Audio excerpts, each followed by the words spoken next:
Jio YouTube সৃজনে নতুনের অঙ্গীকার। আসসালামু আলাইকুম ওয়া রাহমাতুল্লাহি ওয়া বারাকাতুহু। ঢাকা রাজধানী সহ রাজধানীর বাইরে যে সমস্ত শিক্ষার্থী বন্ধু আমার এই ভিডিওটি ক্লিক করে দেখছো, তোমাদের সবাইকে জিও ইউটিউবে স্বাগতম। সুপ্রিয় শিক্ষার্থী বন্ধুরা, আজকে আমি তোমাদের সামনে হাজির হয়েছি বাংলা সাহিত্য নবম-দশম শ্রেণী পর্ব ৫ নিয়ে।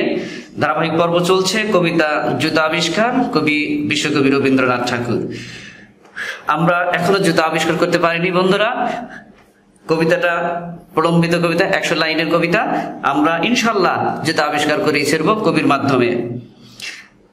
আমরা ঘটনার পর ঘটনা এগিয়ে যাচ্ছি কিভাবে জুতা আবিষ্কার হবে। ঠিক আছে, তাহলে এবার আসো আমরা দেখি আজকে ৫ নম্বর পর্বে এই স্তবকে কবি কি বলছেন। আমরা ইতিমধ্যে ৪ নম্বর পর্বে আলোচনা করেছি। সেটা কি ছিল যে রাজাকে দেশি বিদেশি মন্ত্রী জ্ঞানীগুণী যন্ত্রীরা অনেক আপ্যায়িত হওয়ার পর তারা একটা বুদ্ধি দিয়েছিল। সে বুদ্ধিটাও ছিল এক ধরনের অজুহাত তাদের ব্যর্থতা ঢাকার জন্য। তারা বলেছিল যে গেলে মাটি ধরায় তবে কোথায় হবে শস্য, ধুলা যদি দূর করা হয়, মাটি যদি দূর করা হয়, তাহলে পৃথিবীতে তো শস্য হবে না।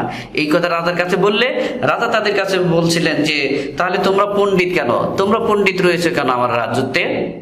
এখানে এক ধরনের কটাক্ষ করা হয়েছে পণ্ডিতদেরকে, জ্ঞানীগুণী ব্যক্তিদেরকে। আমরা এই স্তবকে আবার দেখতে পাবো এখানে কি বলছেন। কবি বলছেন, সকলে মিলি যুক্তি করি শেষে কিনিল ঝাঁটা 17.5 লক্ষ। ওই যে আগের পর্বে আমরা বলেছি যে মন্ত্রী গবু রায় বিদেশ থেকে মন্ত্রী জ্ঞানীগুণী এবং যন্ত্রীদেরকে ডেকে নিয়ে এসে একের পর এক সমাধান বের করার জন্য মিটিং সিটিং করলেন। তাদেরকে অনেক আপ্যায়ন করছেন, খরচ করছেন, কিন্তু তাদের কাছ থেকে কোনো সুরাহা করতে পারছেন না যে রাজার পায়ে ধুলা লাগবে কেন সমাধান করার জন্য।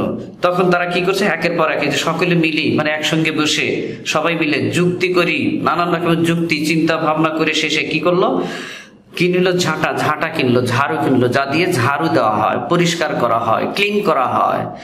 সেই ঝাঁটা কিনলো কতটি, অদ্ভুত ব্যাপার, 17.5 লক্ষ ঝাঁটা কিনলো এই পণ্ডিতেরা, মন্ত্রী পণ্ডিত জ্ঞানীগুণী ব্যক্তিরা সবাই মিলে যুক্তি করে চিন্তা ভাবনা করে সিদ্ধান্ত নিয়ে 17.5 লক্ষ ঝাঁটা কিনলো। কেন? এই ধুলা দূর করবেন, ঝাঁট দিয়ে পরিষ্কার করে রাজ্য থেকে ধুলা দূর করবেন, যাতে রাজা পায়ে ধুলা না লাগে। অবশেষে শুরু করলো তারা, তাই ঝাড়ু দেওয়া শুরু করলো। ঝাঁটের চোটে পথের ধুলা এসে ভরিয়ে দিল রাজার মুখ বক্ষ। অর্থাৎ ঝাঁটের চোটে সবাই ঝাড়ু দেওয়া শুরু করছে। মন্ত্রীর নির্দেশে 17.5 লক্ষ ঝাঁটা একসঙ্গে যখন রাজ্যে ঝাড়ু দেওয়া শুরু করেছে, তখন কি অবস্থাটা হয়, এনভায়রনমেন্ট অবস্থাটা, পরিবেশের অবস্থাটা কি অবস্থা হওয়ার কথা, সেটা সেই পরিবেশটা কেমন হয়েছে বলছে। ঝাঁটের চোটে পথের ধুলা এসে, রাস্তাঘাটে ধুলা বালি উড়ে এসে ভরিয়ে দিল, মানে একেবারে জড়াইয়ে ফেললো, ভরে দিল রাজার মুখ বক্ষ। শুধু রাজপ্রাসাদের বাইরেই ধুলা পড়েনি, সে ধুলা উঠতে উঠতে রাজপ্রাসাদের ভেতরে গিয়ে রাজার মুখ বক্ষ ভরে দিল, ধুলায় মলিন হয়ে গেলেন রাজা। তারপরে কি হলো, ধুলায় কেহ মেলিতে নারে চোখ, ধুলার ঠেলায় কেউ চোখ মেলে তাকাতে পারছে না।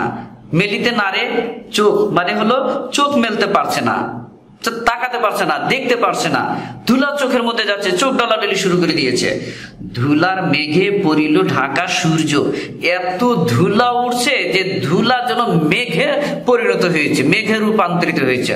অর্থাৎ ধুলার মেঘে পড়িল কি ঢাকা, আকাশের সূর্যটাও, মধ্যাহ্নের প্রদীপ্ত সূর্যটাও এই ধুলার মেঘে ঢাকা পড়ে গেল। সূর্যের আলো দেখা যায় না, এত ধুলা উঠছে। সেটা কি কম ব্যাপার? 17.5 লক্ষ ঝাঁটার ধুলা।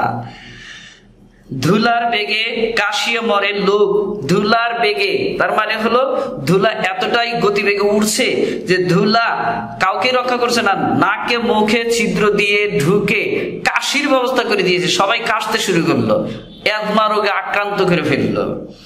ধুলার মাঝে নগর হলো উজ্জ্বল। শুধু তাই নয়, একটা পর্যায়ে দেখা গেল যে ঝাড়ু দিতে দিতে ধুলার অন্ধকারে ধুলার মাঝখানে পড়ে এই রাজার, হবু রাজার রাজ্যটাই উজ্জ্বল হয়ে গেল, মানে গোপন হয়ে গেল, লুপ্ত হয়ে গেল, হারিয়ে গেল, রাজ্যটাই বিলীন হয়ে গেল, মানে ধুলায় ঢাকা পড়ে গেল, গোপন হয়ে গেল, গুপ্ত হয়ে গেল।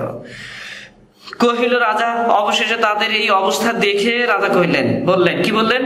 করিতে ধুলা দূর, জগৎ হলো ধুলায় ভরপুর। হায় রে পণ্ডিতেরা, তোমরা ধুলা দূর করতে এসে কি করলে? পুরো জগৎটাই তো ধুলায় ভরপুর হয়ে গেল, তোমরা এটা কি করলে? এই কি তোমাদের বুদ্ধি? আমার পায়ে কেন ধুলা লাগে এটার সমাধান করতে পারছো না তোমরা, আর সেটা সমাধান করতে গিয়ে কি করছো? 17.5 লক্ষ ঝাঁটা কিনে ধুলা ঝাড়ু দিয়ে রাজ্য থেকে বিতাড়িত করতে চেয়েছো। এখন কি অবস্থা হলো? ধুলা দূর করতে গিয়ে তো পুরো জগৎটাই ধুলায় ঢাকা পড়ে গেল। তোমাদের বুদ্ধি কোথায়? সুপ্রিয় শিক্ষার্থী বন্ধুরা, এই হলো স্তবকের বক্তব্য। পর্ব 5 এখানে শেষ। পর্ব 6 দেখার আমন্ত্রণ জানিয়ে শিক্ষার্থী বন্ধুদের আবারও জানাচ্ছি শুভেচ্ছা, স্বাগতম, এবং ততক্ষণ পর্যন্ত ভালো থাকো। 6 নম্বর পর্ব দেখার আমন্ত্রণ জানিয়ে এখানে শেষ করছি। আসসালামু আলাইকুম।